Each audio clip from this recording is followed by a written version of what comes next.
Welcome you all to this session on overcurrent protection. So in this session, let us see what is overcurrent protection scheme, overcurrent relays and its time current characteristics. Coming to overcurrent relay is the one which will operate when the load current exceeds a preset value. That preset value we call it as pickup value. Okay, above the pickup value the relay will operate. So this pickup value is nothing but a current, okay, a preset value of current above which the relay will operate. So this, if we use a protection scheme with overcurrent relay, we call it as overcurrent protection scheme. So this overcurrent protection scheme may have one overcurrent relay or it might have more than one overcurrent relays. So it can have any number of overcurrent relays. So where is this overcurrent relay used? So they are mainly used for the protection of distribution lines, sub-transmission lines, okay, and large motors, sub-transmission lines, large motors, power equipments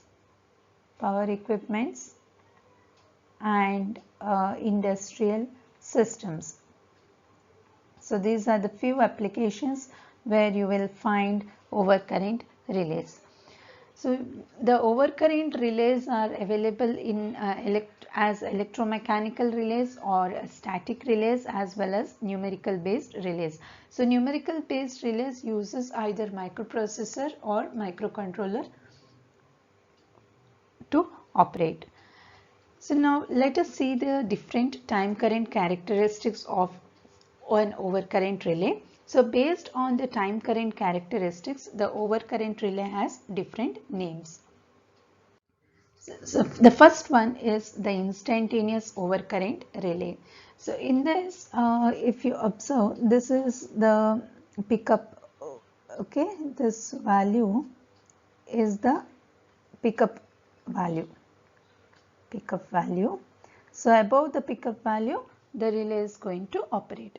So in instantaneous overcurrent relay, the relay will operate in a definite time when the current exceeds its preset value. So the operating time will always be constant irrespective of the magnitude of the current. So see here, the operating time is almost same irrespective of whatever is the magnitude of the current. So you can observe the current is increasing but the operating time is same, it is constant, and you don't have much delay here. There is no intentional time delay which is given. So it will operate in less than 0.1 seconds.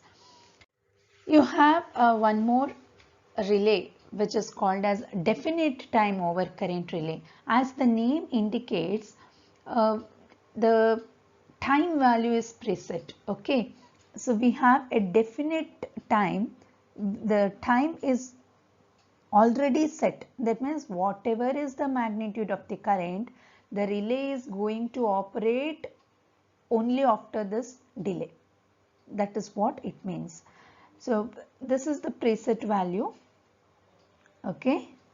Here is the pickup value, and above which the relay is going to operate, and for any value of the current, the operating time will be same irrespective of the magnitude of the current. So for definite time overcurrent relay as well as for instantaneous overcurrent relay, irrespective of the magnitude of the fault current, the operating time will be same. In instantaneous relay, the operating time is very less, it will operate fast, but in the case of definite time relays, the delay is somewhat more compared to the instantaneous overcurrent relay.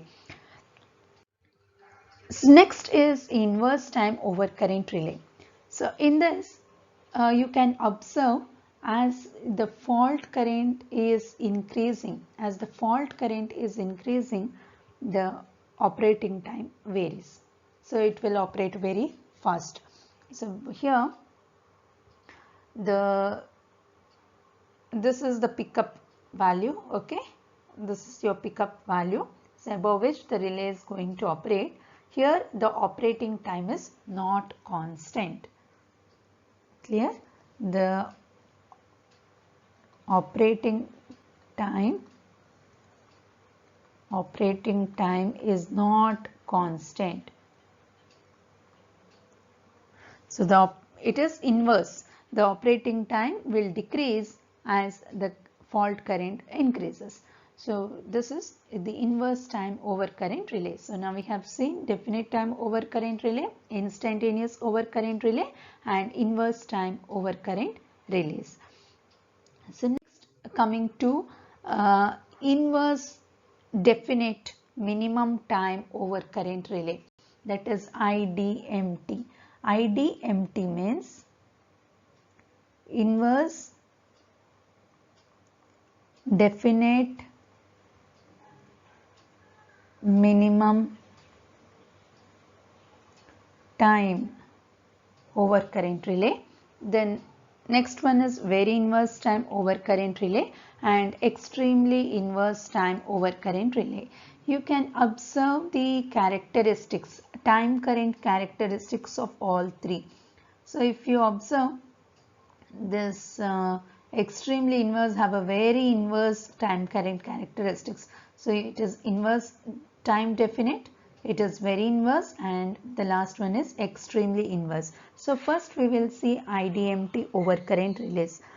So this type of relay, that is IDMT relays, will give an inverse time current characteristics at lower values of the fault current and definite time characteristics for higher values of the fault current. So it has two characteristics, one is inverse characteristics and the other one is definite characteristics.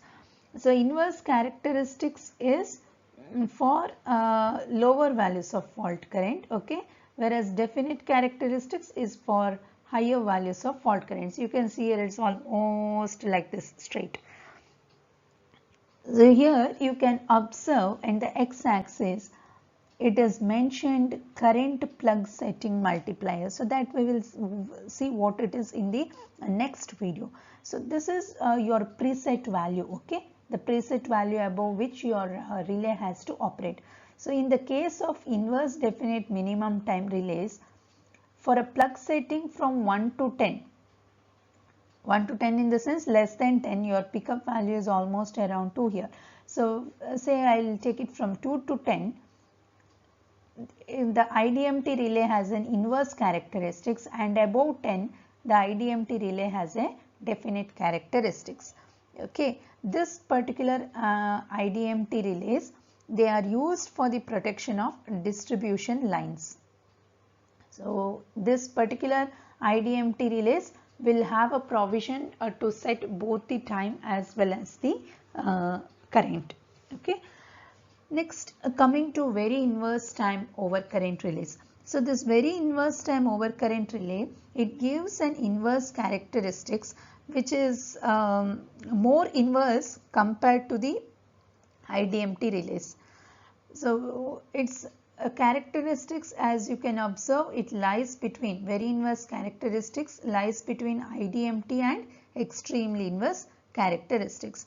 So this very inverse characteristics, it gives a better selectivity compared to that of the IDMT. So wherever your IDMT type relays fail to operate, we can go for very inverse time current relay. So this are particularly this very inverse type relays are very effective where with ground faults. Okay, when a ground fault occurs, this very inverse time over current relays will be very effective because of their steep characteristics. So this very inverse relay has a standard time current characteristics which is given by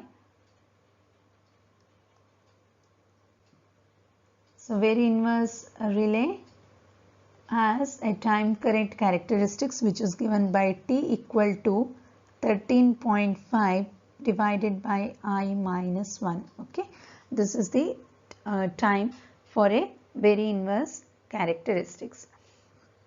So next coming to the third one, that is extremely inverse time overcurrent relay. So this particular overcurrent relay has a characteristics which is very inverse compared to both which is steep compared to IDMT and very inverse. So this IDMT relays usually is not used along with the fuse. Okay, whereas we can use this extremely inverse relays along with the fuse. So this extremely inverse relay are used for the protection of machines against overheating. Okay, and also these relays are used for the protection of alternators, power transformers, cables, earthing transformers, etc. So you have many applications. So this particular extremely inverse relay has a characteristic which is a time current characteristics which is given by I square T equal to K. So we have seen instantaneous overcurrent relay, definite time overcurrent relay, inverse time overcurrent relay, inverse definite, very inverse type and extremely inverse type overcurrent relays. So the general expression for the time current characteristics, general expression for the time current characteristics is given by T equal to K by I raised to n minus 1. Okay, so we can approximate this as T equal to K by I to the power n. Say for definite time current characteristics, for definite time current characteristics, En value is equal to 0. Okay, so for IDMT relays, for IDMT relay, T is given by 0.14 by I raised to 0.02 minus 1. For a very inverse, we have seen it was 13.5, so T equal to 13.5 divided by I minus 1. For extremely inverse,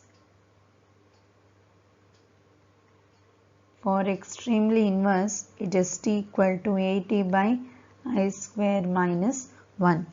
So the inverse time current characteristics which is obtained from all the above expression, we will not get a straight line characteristics, but a microprocessor based relays, that is the numerical relays, can give you a straight line characteristics which is given by T equal to K by I to the power n. So now how are these overcurrent relays? We have seen different types of overcurrent relays. So how are these relays going to operate? See, in an overcurrent relay we will have a magnetic circuit. So that magnetic circuit will saturate when the current exceeds a preset value. That means when the current becomes high, the magnetic circuit will saturate. So if your magnetic circuit or the core is designed in such a way that it will saturate exactly at the pickup value, then it gives a definite time characteristics. If the magnetic circuit is designed to saturate at a slightly higher value compared to the pickup, then it gives a IDMT characteristics. If the magnetic circuit or if the core saturates at a very later stage, that means with the value very much high compared to the pickup value, then we get a very inverse characteristics. So next, again if it saturates at a later value, that means at a very high value compared to the pickup value, then we get a extremely inverse characteristics. So based on what point the overcurrent relay will operate, we get a steeper characteristics. Based on that, we categorize it as a instantaneous relay, inverse relay, very inverse, IDMT, or extremely inverse type relays. So next session we will see how to set the current and how to set the time so that the relay will operate.